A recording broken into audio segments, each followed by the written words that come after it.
Controller General of Customs, the Controller General will be in this format. I have a written statement which I will go through, and of course, my colleagues sitting with me will now make an input, and thereafter we will take questions from the members of the press and round it up hopefully at the end of the day. So first is the written script, which I will take you through, and it goes like this. Good morning, gentlemen of the press, and thank you for honoring our invitation to this press briefing. We have invited you here today to brief you on the progress of the joint border security exercise along our borders and its impact on our nation's security, economy, and the well-being of our people. Background. Some of you will recall that as part of measures to secure Nigeria's land and maritime borders, the Nigerian Customs Service and Nigerian Immigration Service, in collaboration with the Armed Forces of Nigeria, as well as the Nigerian Police Force and other security and intelligence agencies, commenced a joint border security exercise, codenamed Exercise Swift Response, in 4 geopolitical zones of the country, namely South-South, Southwest, North-Central, and Northwest, on the 20th of August 2019. The exercise is being coordinated by the Office of the National Security Advisor, ONSA, and is aimed at better securing our borders in order to strengthen our economy and address other trans-border security concerns. Over time, Nigeria has been confronted with numerous trans-border economic and security challenges. These challenges range from banditry, kidnapping, smuggling, illegal migrants, and proliferation of light weapons, among others. Meanwhile, the preference for foreign goods, especially food items like rice, has continuously impoverished our farmers and adversely affected domestic government policies supporting the agricultural sector to enhance food security. It is, however, disturbing that some neighboring countries circumvent the ECOWAS Protocol on Transit. For clarity, the ECOWAS Protocol on Transit demands that when a transit container berths at a seaport, the receiving country is mandated to escort same without tampering with the seal to the border of the destination country. Unfortunately, experience has shown that our neighbors do not comply with this protocol. Rather, they break the seals of containers at their seaports and transload goods destined for other countries. Economy. The partial closure has so far curbed the smuggling of foreign rice into the country, in addition to other prohibited items.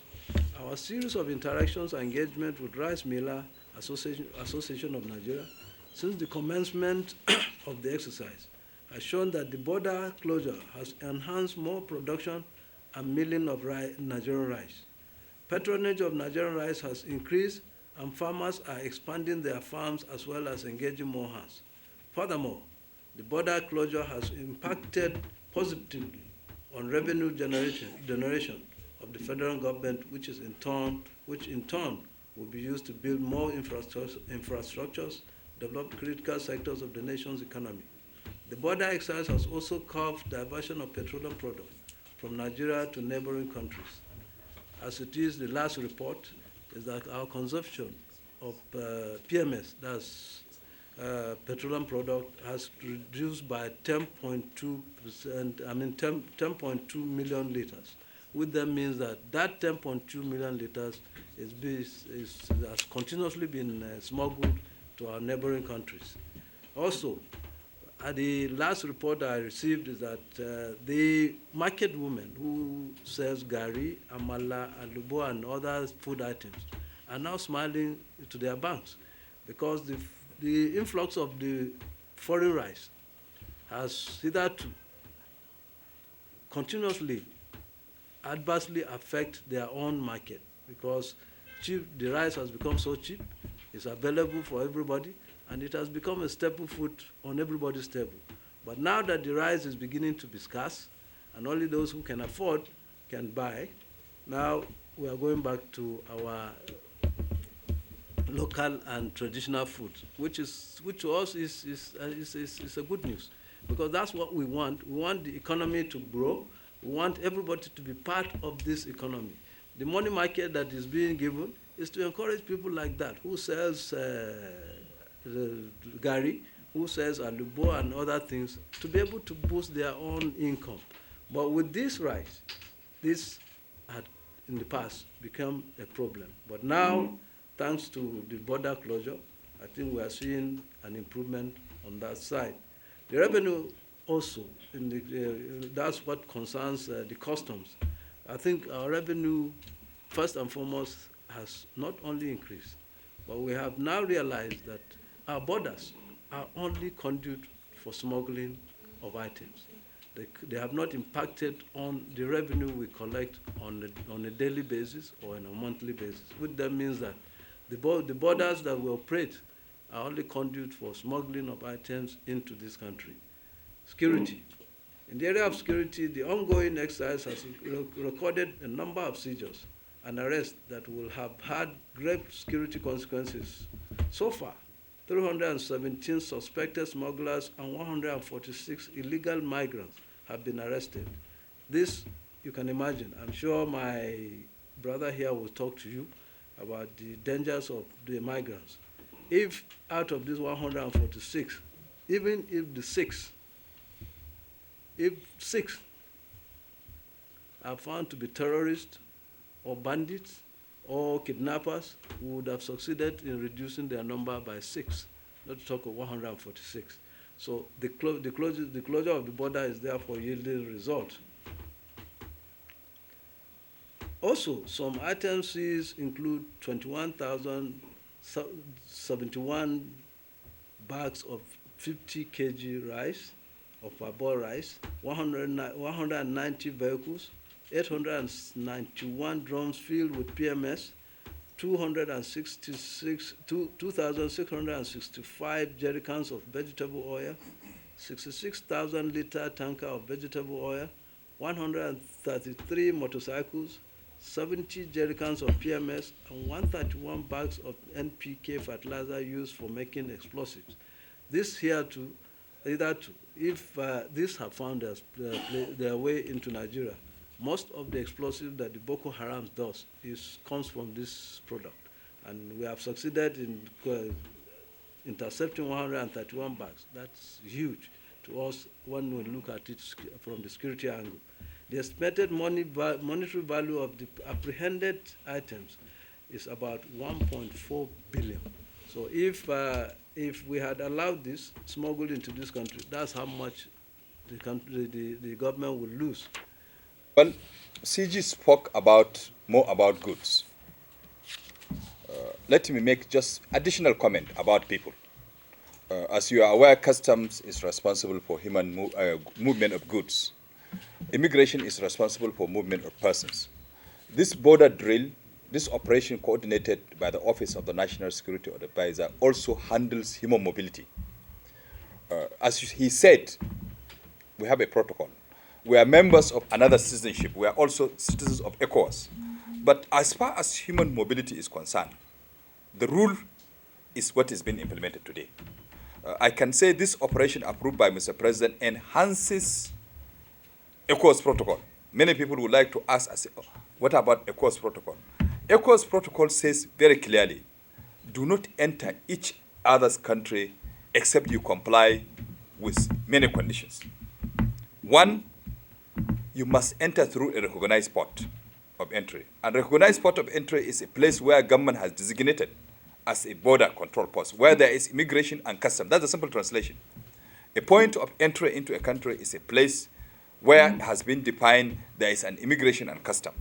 So as far as immigration is concerned, whether you are a member of ECOWAS or you are a member of European Union or Schengen state, you must enter our territory through a recognized port of entry.